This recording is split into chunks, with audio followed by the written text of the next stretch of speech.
they have to participate in. For example, Marisa from Descontento, Ontevreden, in Dutch, is working for an advertising agency, a real bullshit job, and she's good at it, she knows how to play office, but she's a feminist and she does have ideals and she feels, constantly like surrendering to a system she doesn't believe in. And Alicia and Maria, the protagonists from The Wanderers, The Wanderer, they're working class women who have to do hard labor and also have maybe not had the most warm upbringings. So what I would like you both to talk about is you're critiquing capitalism in a way, but your books are also very much about emotional capitalism, right? I was wondering if you maybe, Elena, I see you nodding.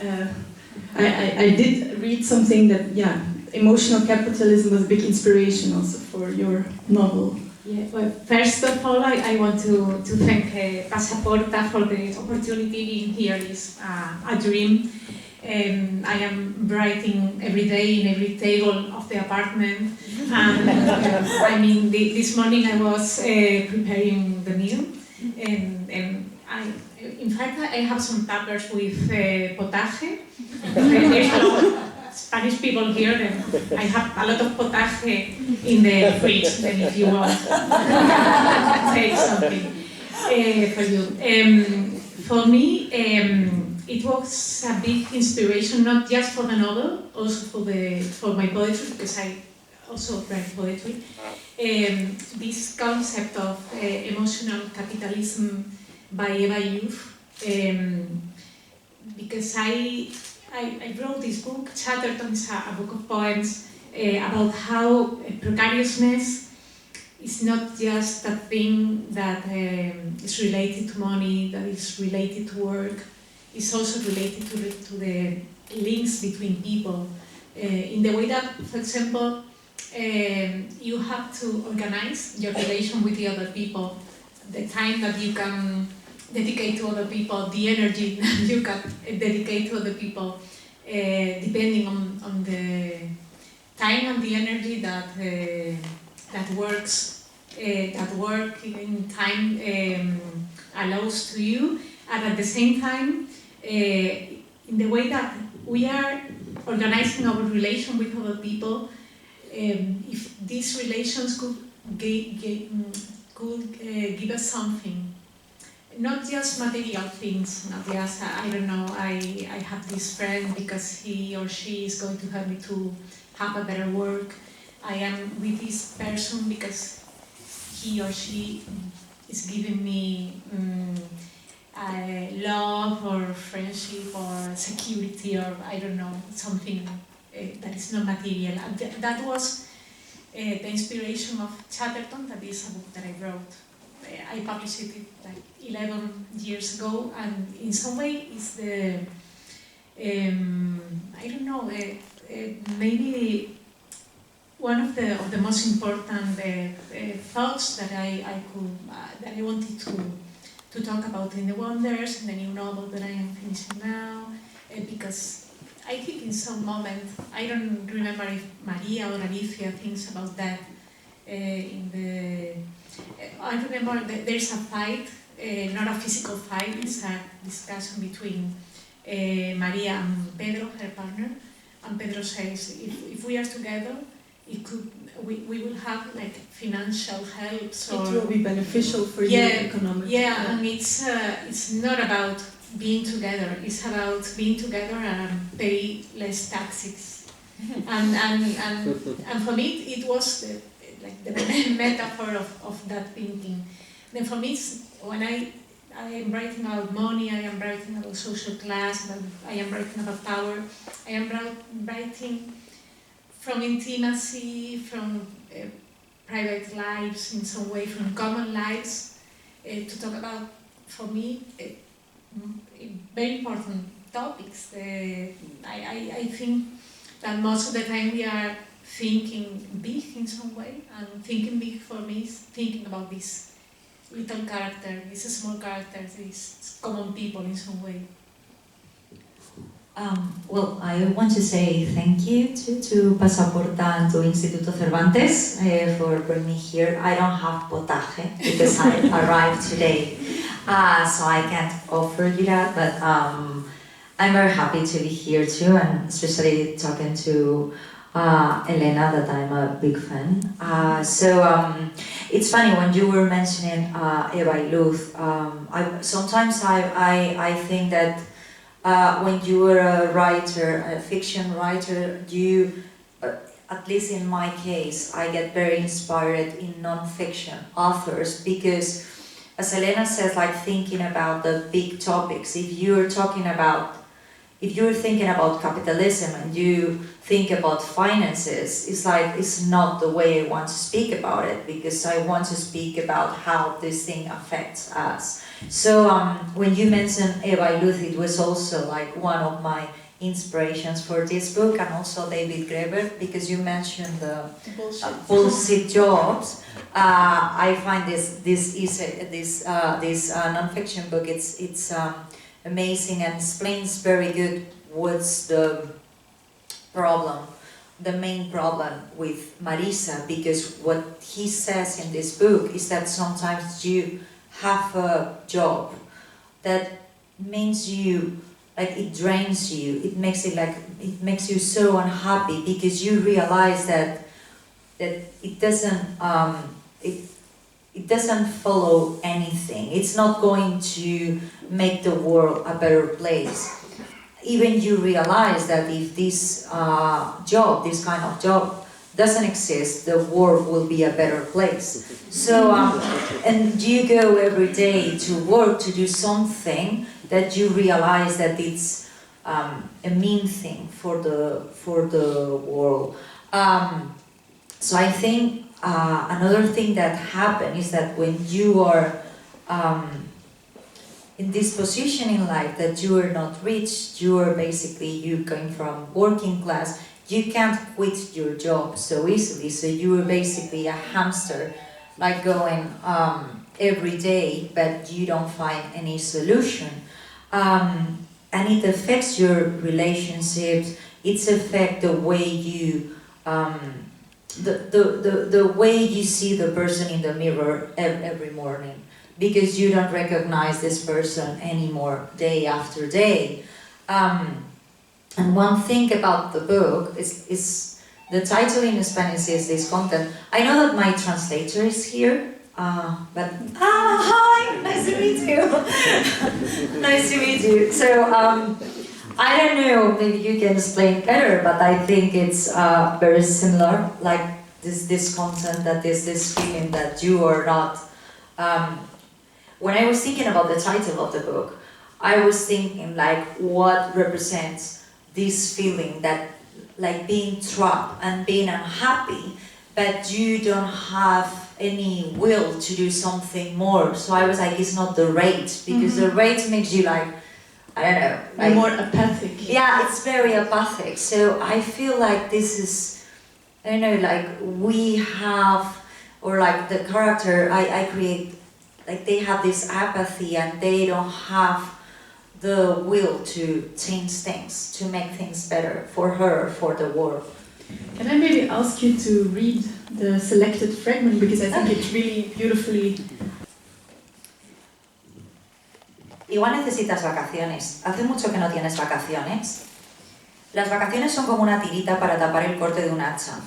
Vas a sitios en los que nunca vas a poder vivir para llevar un tren de vida que no te puedes permitir, y después regresas y en el telediario hablan de síndrome postvacacional, cuando en realidad lo que deberían decir es: tu vida es tan horrible que te entra la depresión cuando tienes que volver a ella después de 2 semanas de fantasía.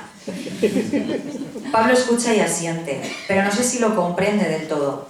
Siento que tengo que cambiar de conversación. Me doy cuenta de que estoy a punto de cargarme el ambiente con oleadas de negatividad, de que estoy llenando un hueco en el que no debería existir este run run de malestares cotidianos y vulgares.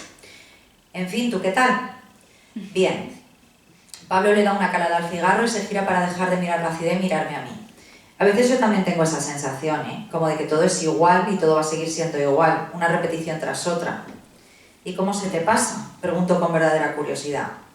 Bueno, como tú dices, soy un hombre heterosexual, así que supongo que lo que hago es esconder todos esos sentimientos debajo de la alfombra y ponerme unos pantalones con muchos bolsillos y llamarte para follar. Suelto una carcajada que llena el silencio de todo Madrid. Supongo que sí, que es lo que hacemos todos. Mandar esos hola qué tales por WhatsApp en los que intentamos que no se nos note la desesperación, la soledad, la agonía o la tristeza, utilizando muchos signos de exclamación para no dejar ver el desánimo. Esas invitaciones a cervezas y a vinos de última hora, cuando sentimos que el techo de nuestra casa se nos va a caer encima y ansiamos cualquier tipo de contacto humano. Esos ¿dónde andáis? Por Instagram, a ese grupo de amigos que llevas meses sin ver porque el cansancio y la pereza se han apoderado de ti, pero que ahora se despejan porque sabes que lo único que necesitas es una localización y un 20 para que una vez allí el rumor de los bares, el chocar de las copas y el cacareo de las conversaciones propias y ajenas tapen el sonido cada vez más estridente de tus pensamientos. Doy un trago más al vino, otra calada al cigarro, hago un par de bromas, manejo la conversación para llevarla al boliviano, para dotarla de esa ligereza que necesitamos en la asfixiante noche de un agosto muy pesado en Madrid. Estoy creando activamente un recuerdo para los dos. Cuando llevamos 3 copas cada uno, nublamos el volumen ascendente de la conversación con una caricia en el dedo índice de uno sobre el brazo del otro. No recuerdo a quién pertenece cada cosa y no parece importar a estas alturas. Después nos besamos en uno de esos cuidadosos descuidos en que uno va a la cocina y deja a dejar algo o a coger algo y el otro decide ayudarle con la tarea y luego nos volvemos a besar. Los besos nos llevan a la cama y en la cama follamos. No es un polvo épico, sino un polvo necesario. Un alivio mutuo, un regalo que nos hacemos, una forma de completar la noche. Después nos quedamos charlando un rato con los ojos cerrados hasta que nos dormimos. Esa noche no necesito buscar nada que ver en YouTube. Wow. I like how you read it. For me, like this pace and like I think probably people who have read it will agree that it's really a book that you read it in one go or you want to read it in one go. But at the same time, it's also very touching, the descriptions of the loneliness of people living in big cities, desperately looking for last-minute contact. And so we're at the topic of loneliness and solitude, and I think both your books are dealing with this. And maybe first personal questions, as from writer to writer, solitude is part of the job, and you both also live in a big city, in Madrid. How do you deal with loneliness or solitude? I love loneliness. And so I hate people. Yeah, well, most of the times I hate people. No, but for me, I mean, there's something, because obviously writing is a lonely work, but I told you that, for example, sometimes you think you are writing about something that is not going to interest anyone, and you discover that other writer in other language is writing about something very similar. That's what I thought about your work and what I'm working now, and it's like, okay, almost one person in the world is thinking in the way that I am thinking, but I mean, obviously there's a very different loneliness that you need for writing, and there's very different that this loneliness that we are writing about in our novels. There is a loneliness linked to this precariousness, to this time that you have not, to this energy that you haven't to share with other people, with connect with other people. This selfish in some way. It's like, okay, I'm going to solve my problems, and the problems of the other people is something that is not related to me. In my novel, Maria is the opposite of that, maybe because she is from another generation, and she's from another, I don't know how to say it, from another way of thinking about the relation between people. Maria is the older character. Yeah, Maria is the older woman, and she was born in the 50s, and she was born in a neighborhood that sometimes people told me that it's not the village, because it's a very poor neighborhood that is growing up with at the end of a small city.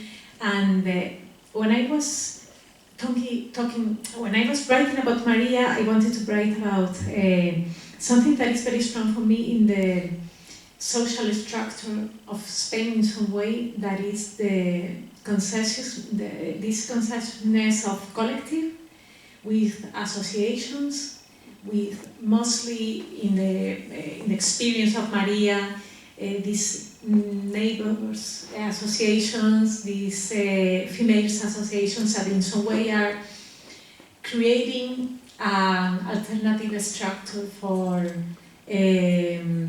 community? Yeah, in some way, but at the same time they are creating community, but they are creating an alternative structure because they have the organization, their laws. It's very interesting for me in a sociological way. And obviously the experience of Alicia is very different because she's in her life without no consciousness of the other people, even her partner, even her supposed friends. And I wanted to talk about these differences, different ways of being in society with other people. And Beatriz, do you think, because your novel is solely set in, let's say, post-pandemic time, I would say, do you feel like it got worse if we look, for example, at Maria and Alicia, and that like society has, that maybe a reason why there is so many bullshit jobs is that society has gotten more lonely for a lot of people, or is that something that occupied you when writing this novel? Yeah, for me, the main topic of this book is loneliness, and it's what to do when you feel so lonely, and especially when you don't find proper connections. For me in the book, the way that I wrote it, I don't know if as a reader you have the same feeling, but it's there is one part of all, every day, one chapter that it's in the office and she's performing this character that she hates, and then every time that she's outside of the office she's trying to find something luminous and bright in her life. So it can be the Prado Museum when she's watching the post painting and she's thinking about how the world could be different, even if this guy was sending her a message and we are all mistake his art, or it could be going to buy totally amazing food to have a meal alone, or it's calling Pablo or bumping with her friend Elena, but she's always looking for these safe places, these bright places, not safe places, these places to feel this connection, to feel alive again, because she's feeling like a zombie in her life. So what she's craving is for connection all the time. And when I was writing this book, and I was reading, as I told you, a lot of non-fiction, and I was trying to understand what's going on behind, why are we so isolated, and of course big cities have all these problems that I'm sure that they are the same here than in Madrid, that it's the rent and it's Airbnb and you don't have neighbors and you don't have communities anymore, so everything is the same. But one thing that really marked me is that I read, because usually when you get older you feel more lonely. And it's kind of it's very sad, but this is life, because it's probably your husband died or your wife died and your children don't live nearby and you don't have a job and your world is is reductive, it's more little. But I read that young people are feeling very, very lonely. When they say what worry you, it's it worries me that I feel very lonely. So it's I found this very I feel like this is one of the main problems in this society, that we are like in our homes, in our super expensive homes and super small homes, feeling like very lonely and not finding the way to connect to other people who are just feeling the same. And yeah, could it also be that our relationship to work has changed, or because, for example, the job that Marisa is doing, creative job, and today that is very praised, like you should do something creative and that fulfills you, and then if you don't find fulfillment, there's an extra layer of failure. However, in the wonders, the jobs are very functional, like very useful, and I think maybe to discuss this contrast, you could read a fragment for us, Elena. La Templanza, Madrid, 1975. Piernas arriba, lo ordena María, una capa fina de polvo de talco recubriendo la piel de sus manos. Por favor, piernas arriba, que lo tenga más fácil. Bien, así. Le ha limpiado durante el baño, de suerte que apenas le quedaba lograr que se tumbase para colocarle el pañal. En otros momentos extiende una toalla para no manchar el cubrecama, calienta un poco de agua, una vez la toma del grifo en la bañera y otras la calienta en los fogones como para un té, humedece un paño y le repasa el culo, enjabona, aclara. El pañal, una tela basta, como un descarte de sábana que no consigue retener la mierda ni impregnarse de orín. Lo arma y lo ata en torno a su cuerpo, con la naturalidad de quien lo arma y lo ata al mismo cuerpo a todas horas, varias veces al día, todos los días desde hace años. El cuerpo en horizontal sobre la cama, los ojos cerrados, la mirada del cuerpo nunca se cruza con la de María, igual que si intentase borrarla de la escena. Una lógica extraña le parece a María, la de que no existe aquello que no vemos. Piernas arriba. Piernas arriba y con el gesto eleva los glúteos y arquea la espalda con esfuerzo, a veces se lamenta y entonces María aprovecha para encajar la tela entre el cuerpo y la cama, piernas abajo, y cuela el resto de la tela entre los muslos, un nudo a un lado de la cadera y al otro lado otro. María le ofrece sus manos para que se incorpore, estira los brazos, cierra el puño en torno al dorso de la mano de María, resiste con el pulgar, María la atrae hacia ella. Logran la estabilidad. Ya no se fija en el cuerpo fragilísimo que resiste al borde de la cama, las manos aferrándose apenas a la colcha, ignorando que la tela no evitaría su caída, sino que al perder ella el equilibrio, le seguirían la manta, quizá también la sábana. Por un momento, mientras busca la ropa para vestirla, María se imagina la forma en que el cuerpo chocaría contra el suelo. Saco de hueso, carne escasa sobre los huesos viejos, piel seca y rota. Si el cuerpo cayera mientras María, de espalda, busca las bragas, las medias hasta la rodilla, un vestido para hoy, le llamaría la atención, lo confundiría con un objeto o con algo que cae en otra casa. Un objeto en el piso de arriba, un libro del regazo al suelo. El peso de doña Sisi a pocos centímetros de ella equivale al peso de un objeto varios metros arriba. El aire y la distancia, el cuerpo de doña Sisi, un quejido agudo, puede que alguna llamada de atención. Niña, María, me duele, bajo la sábana, bajo la colcha, desnudo un pañal de tela basta, bebé de 80 años, sobre la madera fría.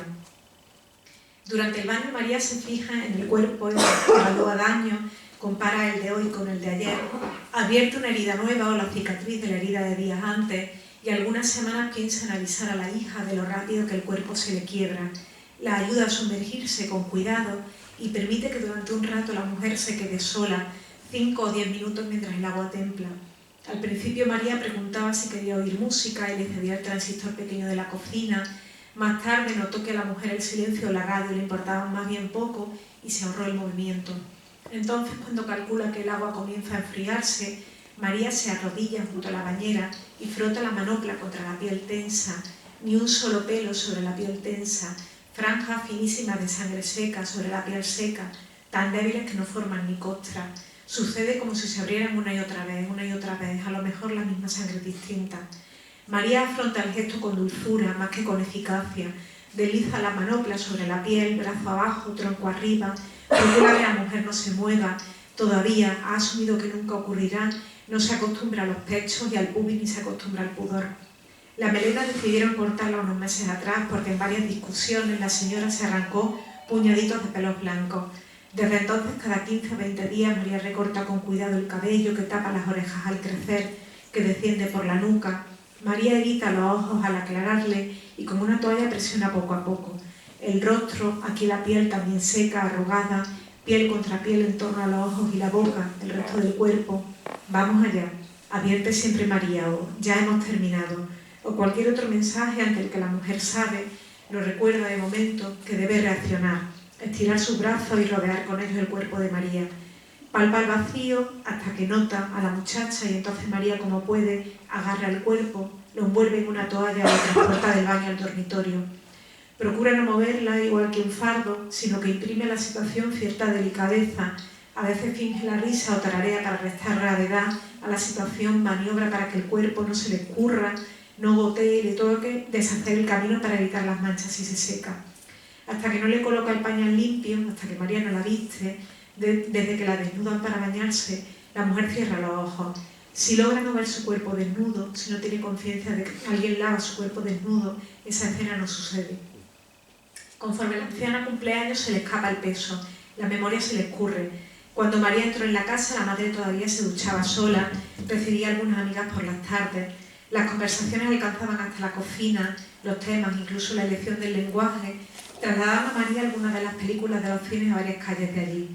Repasaban el santoral del día, lamentaban sus achaques, se regodeaban en anécdotas de las décadas pasadas, fiestas, vestidos, joyas, la mediocridad de Eva frente a los años 50, la felicidad pura de su biografía. El parloteo de las señoras no despertaba la curiosidad en María, sino una rabia sin costumbre que no le sonaba de otras rabias. María pensaba en aquella época suya, del chozo de los primeros años, no sabía más que lo que le habían explicado su madre cuando le hablaba, pero sí se acordaba del barrizal en el nuevo barrio después de las tormentas y de algunos domingos de frío en la Alameda, con las familias estirando la hora del almuerzo o de las mañanas de verano en el molino. Un día prohibieron el baño y ya el chico no lo conoció.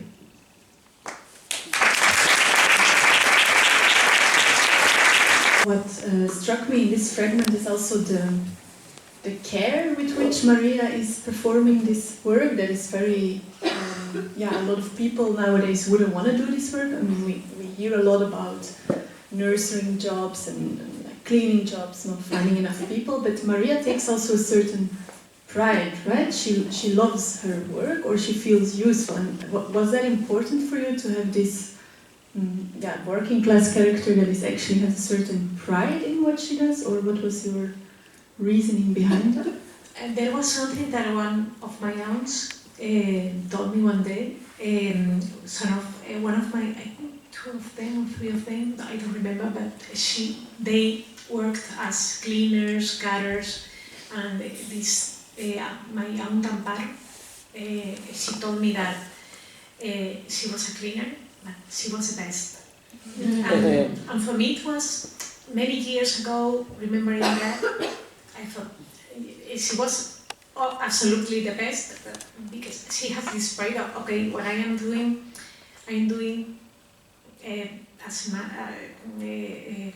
with pride, and it was something on the in this chapter there is change, because we met the main character, we met Maria when she was very young, and she was living in Madrid, working working for a family, caring children, but she was very innocent in some way. And for me this chapter was the password to understand the, I am trying to say in English, ideologization of Maria, because she's in some way losing this ingenuity, this innocence, and discovering that, okay, I am different from this woman. But in this moment that this old woman is in my hands in some way, I had a little power. and this chapter is, I try to write it from this position of this this effort of being a good worker, because if you are a good worker, you will concern your work and you will be paid and you will be well treated in some way. And this pride of being being a good worker. In some way, there's in the next pages there will be some fights, mostly with the daughter of the old woman. In that moment, Maria knows that she's different. There is a difference between that woman and her, and obviously it's the difference of the social class. And do you both remember your first class conscience and how that informed your writing? It's in the novel.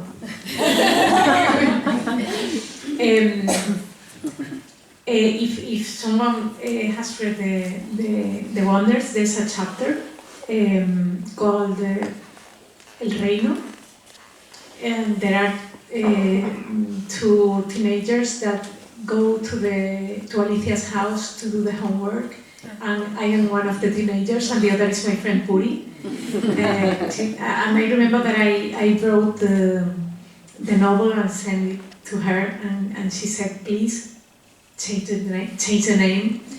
And the other, I think, some months ago, she told me, "Don't write about me." And I remember I wrote a text, and she told me, "Please put just the first character, the first letter."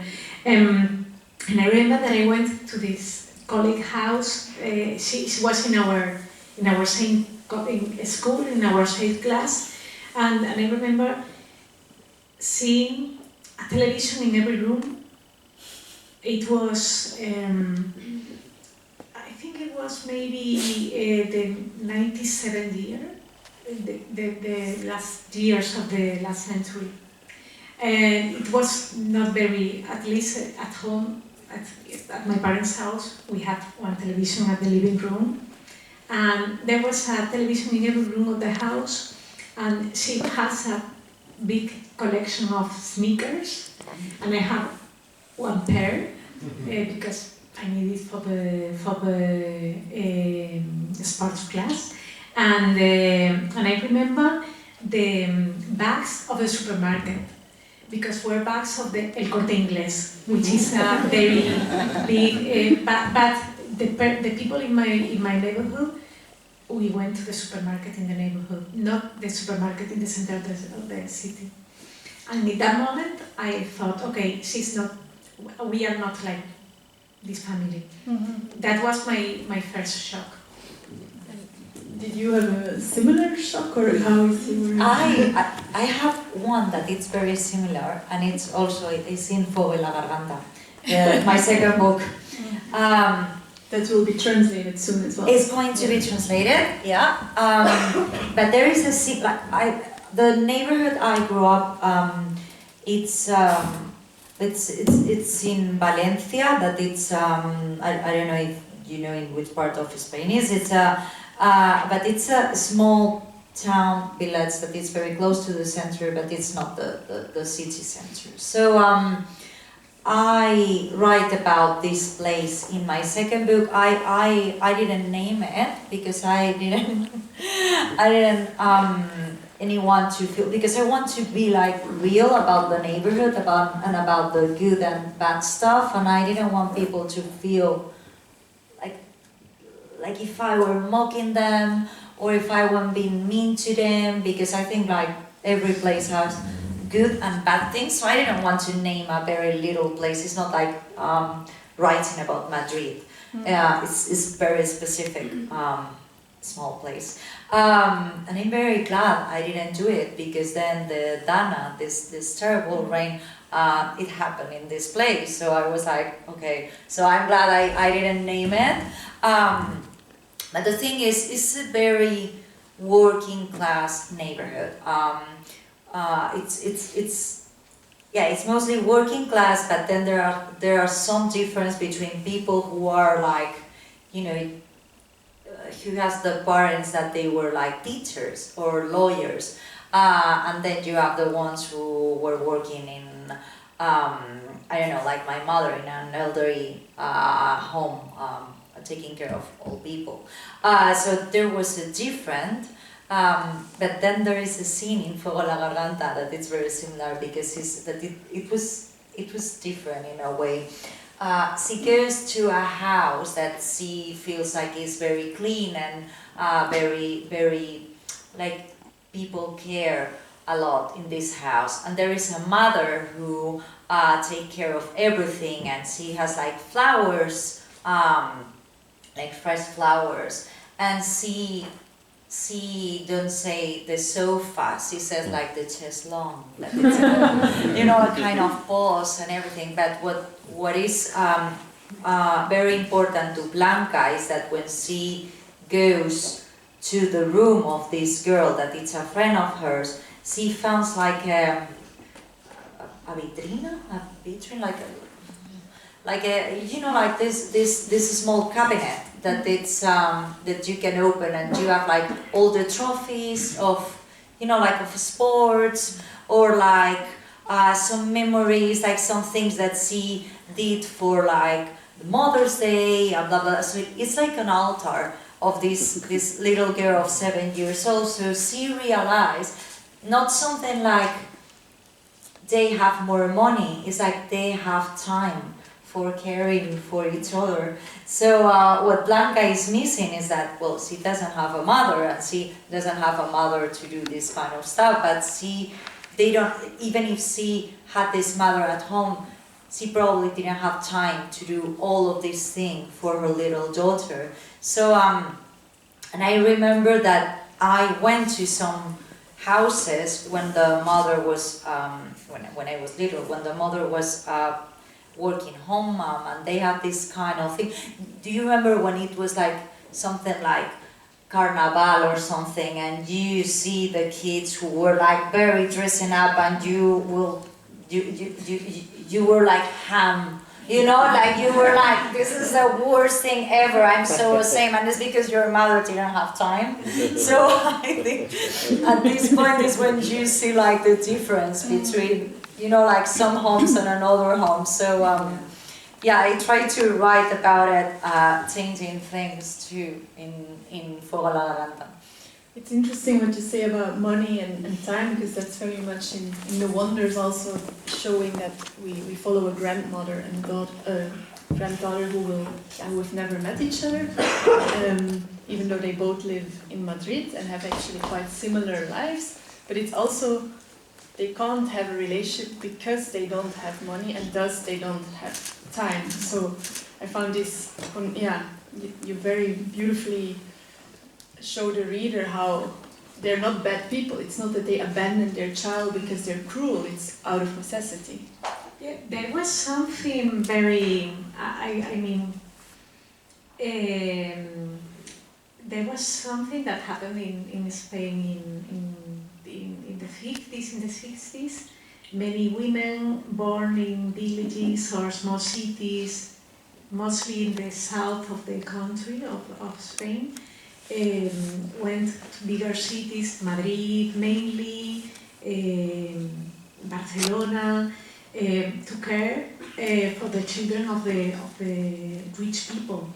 It was the case, for example, of two of my aunts. They were workers at another family's houses, while their children were at Córdoba with the other part of the family, because they needed the money. It's not just something related to a fiction character. It's something that was that happened in reality. There is something that I tried to do with the Wonders, because I wanted to talk about history from stories in some way. I wanted to, for example, this chapter that I read an excerpt.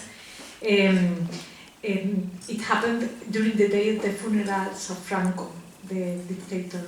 Then there was people dying at that moment. There is, in fact, I was inspired by the real history of Luis Felipe Vivanco, a Spanish poet.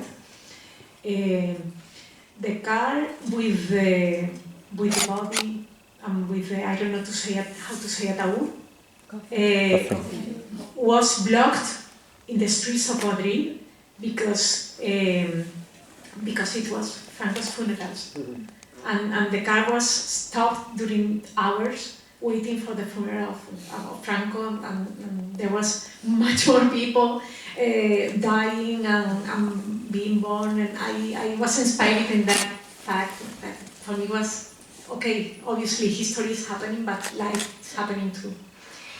And I want, in this novel, in the wonders and in the fiction that I am writing, I am always trying to make this match between history and stories of the common people, and trying also to build characters that have many grace in some way, because I think you can understand maybe some decisions by Maria, or you can understand or not some decisions by Alicia, but in some way they have always their arguments, and there is something that you can be, I don't know, in some way you have some empathy with them. As a reader, I enjoy reading about people that is not, they are not angels, they are not saints in some way, and as a writer I'm always trying to do the same. Yeah, the same is with Marisa, your protagonist. She's in a little way. She's also a little bit of a bully sometimes. She's like going on YouTube, commenting, trolling. But you also feel for her because you see obviously she's stuck, and also part, let's say, of history in a different way. Like I think The Wonders is very. To me, it was almost in dialogue with books like Natalia Ginsburg, in the way that it's like history is part, but it's almost on the background because life goes on and people have their lives. But in also a way I found in your book, Beatriz, that it was in dialogue with a lot of like contemporary, not only books but also series. I had to think of Severance in a way, but also, has anyone seen the series perhaps? And yeah, of course the book from the anthropologist Bullshit Jobs. But it's a very long lead up that makes me actually like a question that I'm really eager to know the answer of. Is we've been talking about work a lot, and fulfillment and loneliness, and I think today we live in a society where we are looking for identity and fulfillment through work. And so I wanted to know from both of you as writers, you have the privilege to translate it and can come here, you're successful. On the other side, it's also maybe easier to get, or not easier, but it's also dangerous to get burned out by doing something that you love, right? You never really stop working. When you're cleaning, of course, it's very hard and it's underpaid, or you go to a creative agency, you clock out, but you guys don't clock out, or do you?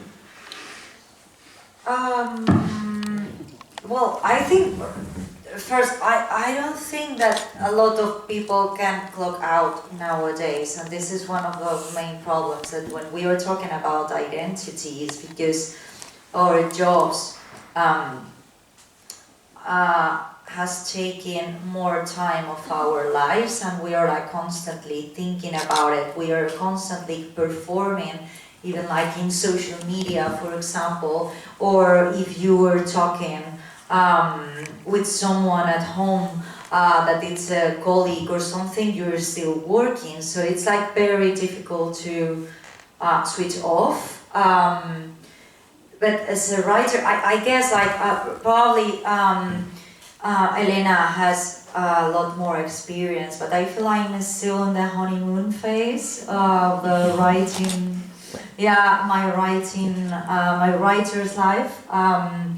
I feel like when I was writing this content, I I was having 3 jobs actually. I was writing this content and I work as a journalist and I have this podcast and I was doing like a lot of creative things, but I was doing like a lot of things all the time, and I was taking every single thing that comes to me because I didn't have enough money, because creative jobs are sometimes like very bad paid. So I feel very privileged because I can dedicate myself just to writing. What is true is like I'm all the time reading and writing or thinking about my next novel, because it's like this process that a writer is not always writing, it's just thinking about the things you want to write. But I feel like this is the best life possible for me, so I'm very happy. I'm still in the honeymoon phase, I guess. So I don't know. Now you were going to say like, wait, you'll see. There's something because even it's not depending on the kind of job that you are working in, creative or not, or I think it's something related to social class, that even if you are not working, you are thinking not just about work, just you are thinking about okay, now I earn money. You're thinking about money all the time. Yeah. Yeah. And you're thinking, okay, now I have money to pay the rent, but I don't know if the rent will be I don't know, much more in 2 or 3 months, and I cannot pay it, and I have to look for another rent, and now I cannot pay rent in my neighborhood, and you are always thinking about those kind of things, and okay, this milk or this meat or these vegetables that I am buying today will be the double in a month, and I will not be able to pay it. I think this thing with money occupies the most of your time. Regarding to the other subject, I think my experience is very. It's not very habitual in some ways. Not very, because I am 40 years old, but I have been publishing since I was 16. Then I feel old, because in 1 year I will be publishing for 25 years. Yeah, then I have seen many things, and in fact I am just writing as a professional writer. It's my only job since January. I quit my job as a publisher last year because I couldn't more. I was very ill, and I have a big burnout, and well, there are many personal things that is related to my health, and I decided to stop because for me it wasn't not possible, and I decided, okay, I prefer to focus on my books as a writer. I enjoy it a lot being a publisher, writing for I'm working for other writers, but I decided to focus, and well, I will be more precarious even, and well, it was a very hard decision for me, but I don't know. I think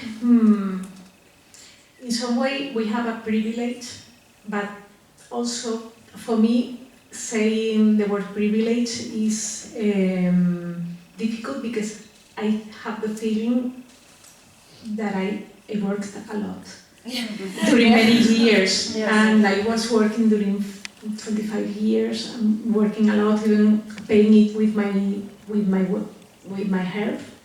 And it's like, okay, just 1 or 2 years just writing, and in 2 years I will send CDs to other publishers and to ask for a new job, but for me, saying that, okay, during 1 year or two I will just write, it's a privilege for me, because I think, okay, I worked a lot for it.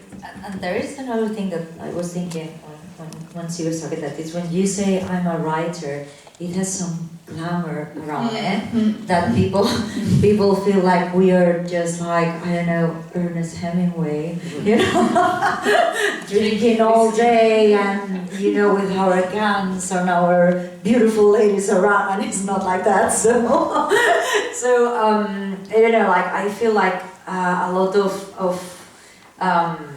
creative professions, like being a writer, being a director, wanting to do like documentaries or whatever, it takes a lot of effort and a lot of bullshit jobs and city jobs around to just try to have something like this one day, I guess. And it's not like, well, at least if you are not rich, if you are rich, like you don't have any problem in life. Well, you can have one or two, but not that many. So, you have to put a lot of effort, and sometimes you have to choose, like in your case, like it's my health, or it's like, or it's money or health. It's like, it's a very different, a very difficult way of living sometimes, and because you're thinking all the time, like, okay, now I have money, but maybe in 2 years I don't have. So it's not something secure. So it's basically you are all the time like jumping and hoping there's some water there.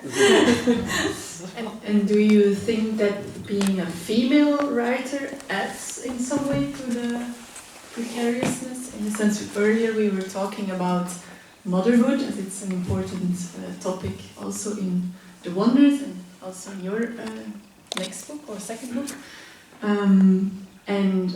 Yeah, you both don't have children, and we were discussing in how far is that related to being a writer. So.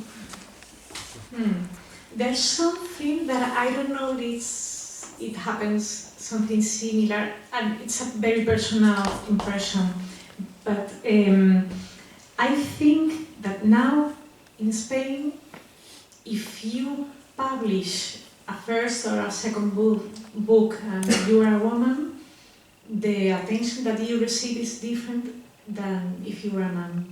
I mean, better or different. Different because, for example, as I said, I have a long memory. I have seen many things. But one thing is that every year there's the same article with the same title, that is the boom of the female writers, and there are 5 or 6 female writers that they have published the first or the second book. Most of the time it's a novel, and it doesn't mean anything about the subject, about the topic, about this. There's something similar. No, they are women. They are women, and they are women between the 20s and the 40s.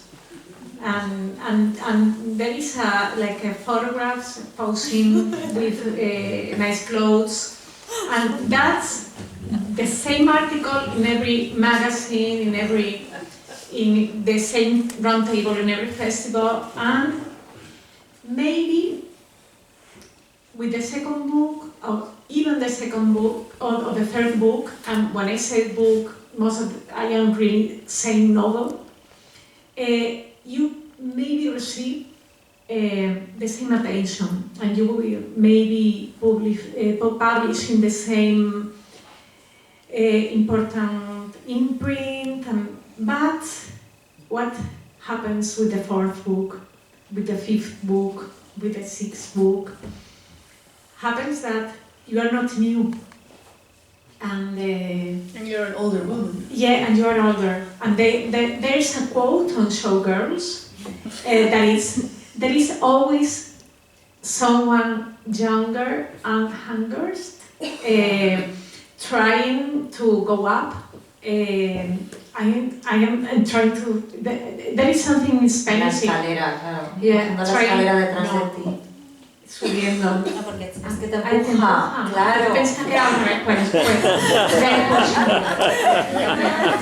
Porque you are also at the same time trying to go.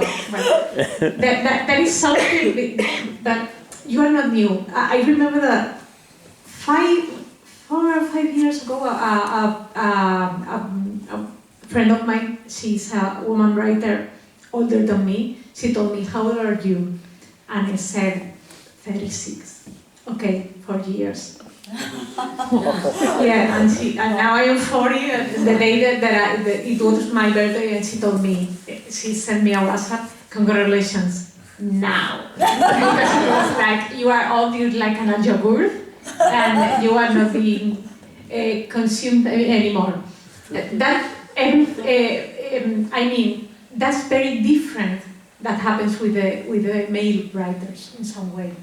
And excuse me, because I am using this binary code, because I know that identities are now much multiple, but I am trying to resume in some way. When you are a man and you are publishing your first book, you are like this letter from Emerson towards women. You are in the beginning of a long career that nothing happens if you have not this big success with your first book, with your second book. It will be with the 4th, with the 5, with the 5th, with the 6th. I think it's very different, this attitude. So there is more attention for female writers today, but it's conditional. When you're young. When you're young and you have to make it. When you are new. Would you say this relates to yours? Now that you say it, it's true. There is a. I thought that it was because the market is obsessed with the new faces, but it's true that this is the same with actors. You know, like when someone is young, it's like, oh, she's like the new face, she's in every movie, and then she's not there anymore. And you have like character actors, like the male actors, that they are in all the films and winning Oscars when they are like 60 or 70. So yeah, probably it has to do with something like this happen. What I feel is like, I sometimes feel like they don't take me serious in my case, or like they don't take like young woman like serious, like the way. I'm not talking about is your book serious or not, it's like the way a journalist approached to you when you were a female and when you were a male is like completely different. Like I have a friend who is doing like now rounds of interviews, and they are asking him like, oh, so is this character based, like are you talking about the late capitalism? And he's like, it's just a monkey with a dress, like it's nothing like profound in this book, and especially in this character. And with me it's like all the time like, oh my god, girly talk, you know, like it's kind of like sometimes the interviews are like very frivolous. It's like they are not profound, they are not deep enough. Shall I ask you a profound question about it? Please. No, I'm not talking about. There is actually something that we haven't discussed about this book. Indeed, it may seem on the surface that it's like, indeed, it's an entertaining book. But I was thinking, what we haven't discussed yet is that the structure of the book, it's in 3 parts. And I was wondering, or that was my interpretation, if we can see the triptych of Bosch, the garden of earthly delights, if there is a parallel, because like Marissa, when she's really fed up with her work, she takes the taxi to the air-conditioned Prada Museum and she marvels, takes some benzos and looks at the I wish I was that clever, but I'm going to say yes. I'm going to say yes. The work, if it's a good work, it becomes more clever than the artist, right? So yeah. No, but it was not my intention. I'm very sad now. I wish. No, but I don't know. Yeah, I know. I feel this kind of like small differences, and I feel like I'm very like sometimes in these roundtables, like in some book fairs, it's true that the only thing that you have in common with another authors is that you are all women. And it's nothing like, they don't put in conversation both books, so, I don't know, sometimes you feel like do you remember in Fleabag that she said that she's in the child's table of, you know, the prizes or something. So being in the child's table of the wedding of the literature sometimes. But I don't know. Yes. But I think at the same time it's like when we are talking about culture, like you find these things in culture. It's like you find these things in every in the world. So I don't know if it's more different when you are a writer or when you are any other thing in the world. I don't know. So in 25 years, Elena, has it gotten better? Are we regressing? I don't know. I was also thinking that that's something that could be also linked to this that I was saying, that and is linked to your questions. That obviously in that moment that of the third book, the fourth book, you are in the age of being the person who cares of a child or even your parents or someone, and you have less time to write and to in some way accompany your books. That is very important, because if you are not able to, I remember that when I was working as a publisher, I was very, I always tried, because some of the authors that I was publishing, they were mothers. And sometimes they told me, no, I can't go to this reading because I have no one to care for the children. And I remember that I paid for in some ways, I paid for a carer, and even in one time I cared for the children. And it was like, okay, this is a very difficult job. But I thought that was important, that these poets will be participating at that reading, and as a publisher, one of my commitments will be, okay, they deserve the same opportunities as because I never faced this problem when the author was a man. I never received this message, no, I can't, because I have my children. But I always receive this message from authors that were women. I don't know, I hope to be a Byron and say, okay, in 25 years it will be different, but I am pessimist. Well, on that note, I want to thank you very much, because also I think it would be nice to see if the audience maybe has some questions for you. I have a question for her translator. How was your work? Because I think it's, I read Beatriz novel, and I think she makes very easy something that is very difficult, because it's a very, in some way, it's a very oral novel. I mean, I think that it's very difficult to make it work. Read it, and in my opinion, it's one of the most important things, of the enjoyable things in the novel. I think what really helped me was that I'm kind of the same age as Marisa, and I mean, I could not relate to everything, but I could understand her feeling immediately, and also the language she uses. So for me, the novel was very recognizable, and that really helped me in translating it, because I didn't feel like I had to think too much about the choice of words, because it came pretty natural, I think. Yeah, is that what you meant?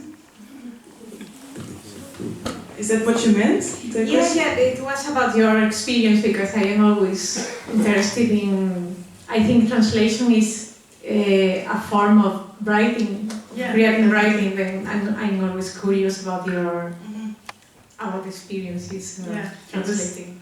It was amazing to do, and also what I really liked about it was that it was kind of depressing to do, but also really fun. It was, nice kind of depressing. I don't know, because the book is it's kind of tragic, but also very funny. So it was, a very nice experience as a translator, actually, to sometimes laugh and sometimes cry a little. Thank you. Thank you.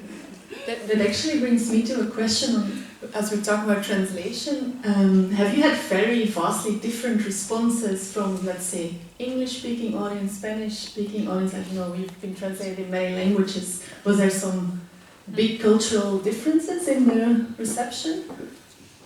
It happened something that I thought that,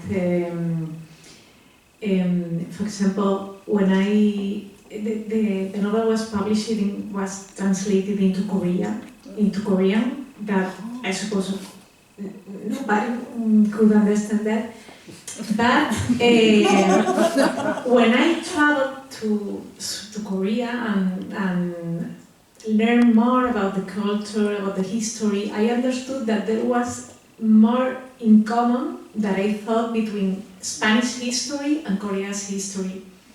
And for me it was shocking, because I had this strong prejudice. It's like, no, okay, this is another continent, another different culture. There was something, and I thought, okay, they could understand that. And there was, I lived some very emotional conversations with readers that for me was an absolute gift.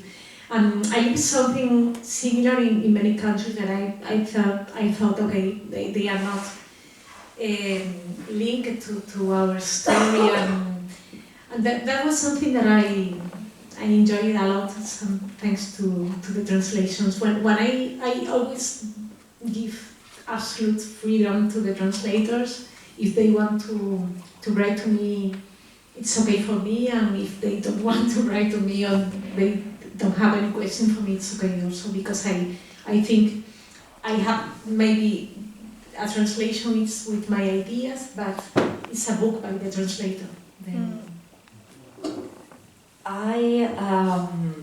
It's very funny when you are translating. The book is still not translated in every language that I have. Like, for example, in Italian, still not translated, or in French. But I remember, like, the first translation the first country that was published after Spanish was in Portugal, and I thought, like, oh, in Portugal is going to work well, because we are like very similar countries. Like, no one cared about my book in Portugal. No one cared. It's curious, because you sometimes you can expect what's going to happen, like what happened in Netherlands, or for example in Germany. I have this experience, like I went there and it was very funny, and you said like about cultural difference and different stuff. For example, they were like so surprised. I remember I was in a reading in Germany, and one woman like asked a question after the reading, and she was like, sorry, why she just don't quit her job?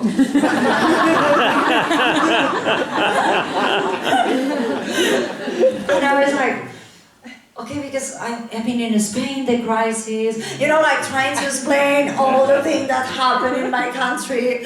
That it's not that, I think here you were better, but it's like, no one in Spain will quit the job without having another job. So that was funny to me. And then another one, just like, I have another question. I was like, yes, please. And she was like, how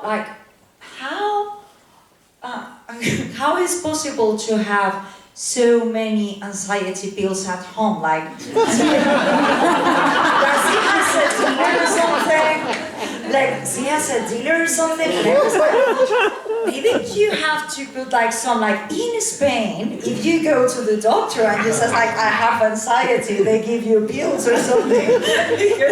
But I was like very surprised, like those are the questions that they are like, especially into the Germans. So every country is a surprise, and they are like, they have like a lot of things in common too. Like they were like, yeah, like in Germany we're also very lonely, and they were like beautiful conversation. But then they asked questions that it was like I never thought about this. So yeah, it's an experience, and it's an amazing experience to be translated and to see how other people read your book. Like for example, in my book, I have a lot of things that I feel like they are so Spanish. Like I mentioned Almodóvar, I don't know, and I was like, is this going to be like understood, like I don't know, like maybe it's very Spanish, and I realized that this is not. So it's an amazing experience. Is there perhaps one last question from the audience? Hello, thank you very much for this evening. It has been lovely, and I wanted to ask about the guilt, because I feel like both books sort of talk about guilt. In the case of Las Maravillas, it's more like the guilt of familiar relationships and how like the circumstances have led to, let's say, lost relationships, or that you miss time with people.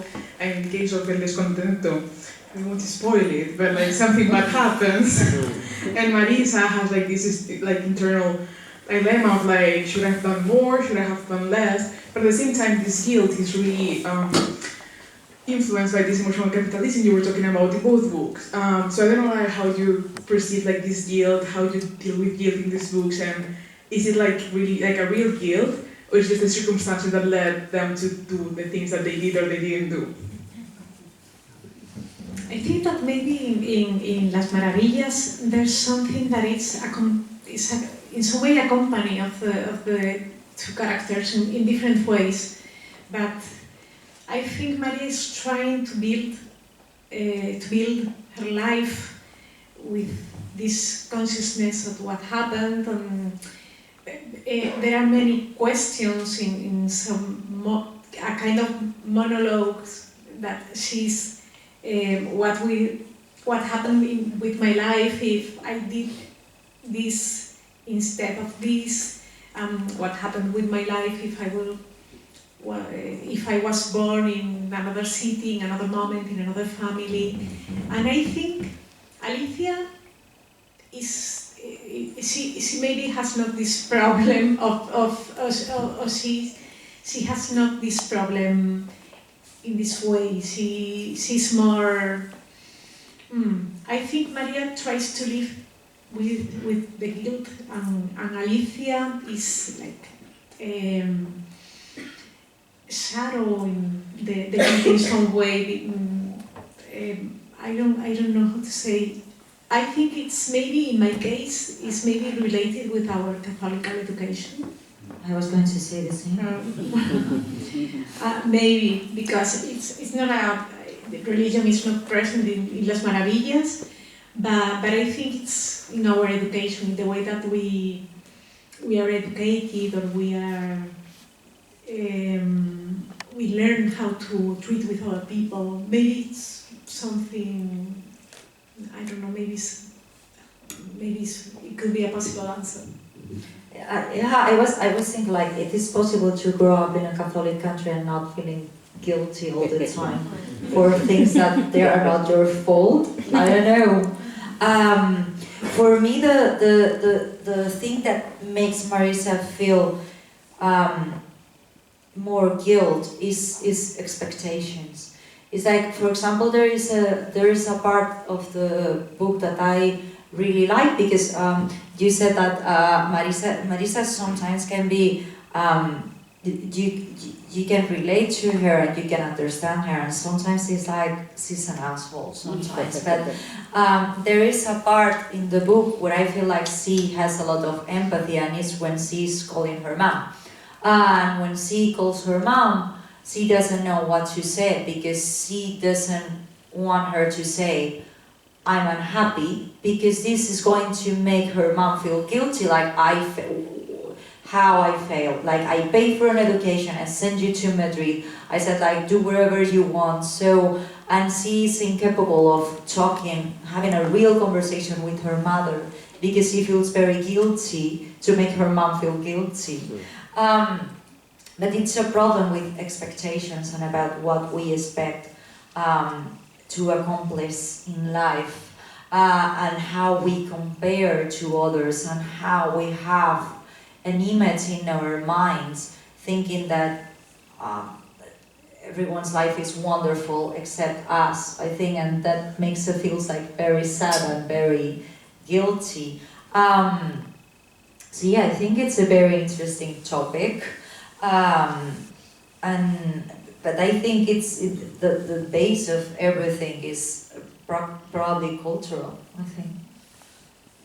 Question to both of you, but maybe first place to Elena, because you talked about the fact that in working class environment there is often not enough time to care for each other, to build relationships, and so on. And I think there is a kind of a contrast with an idea that lives, I think, among certain people from bourgeois classes, that there is more solidarity within working class, there is a stronger community, there people really care for each other, and a kind of a jealousy, maybe even sometimes, within bourgeois classes towards these working classes, and especially if they're doing bullshit jobs and feeling that they don't connect to anyone. Also because in bourgeois life there is a lot of codes to follow, and they had a feeling that in working class life people are more free. But then these realities may be something they are not realizing, there is no time and so on.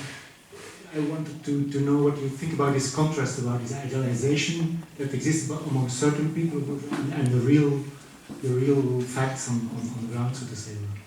Maybe I did not express well because I think we maybe have not time to care or energy to care, but we are trying. Even if we don't have time or we don't have energy, that's because, for example, in the novel I wrote about this militancy for me, that Maria is in these social movements, first with neighborhoods, later in feminist groups. But I think it's a very strong movement in Spain. I don't know, because I don't know bourgeoisie very well, just in fiction. Then I don't. Maybe I will do something that I'm not very sure about that. But I am in the new novel. I am the main characters are from a bourgeois family, that they are losing the power, losing the money, and I am thinking that they have a very similar structure that the families of Las Maravillas and the Wonders, that maybe it's not even the social class, maybe it's even the moment. I don't know if it could be a possible answer, but I take note of the question to think about that and maybe answer to you in the next novel. The thing with the working class, the thing with class today, I think there is a lot of solidarity, but like you have to find it like it's not in the center of our lives. Like it's like, for example, as you say, in communities, like a feminist community or a neighborhood community, or so it's not like. I think it's not, I hate the thing I'm going to say, but I feel like it's not like before. And I'm wondering about why, And I feel like it's because we are constantly competing with each other, and because we have this false idea that we are all middle class when we are not middle class. So I think this is provoking that we don't know at what class we belong. This was a thing that I was thinking a lot with this content, and it was like some people did this critique to me, like, oh, but she's middle class, so why is she complaining? And I was like, for me, a person who, if she lost her job in 3 months, is living with her parents, is not middle class. You know, like, it's a person who now has a job, but it doesn't have roots, it doesn't have like all money, it doesn't have anything. So she's basically working class with a fancy job. So I wonder if this lack of solidarity is related to that we don't know to which class we belong, and we think that we belong to another class that is not ours, actually. I don't know if this answers. Okay, one last round of applause and then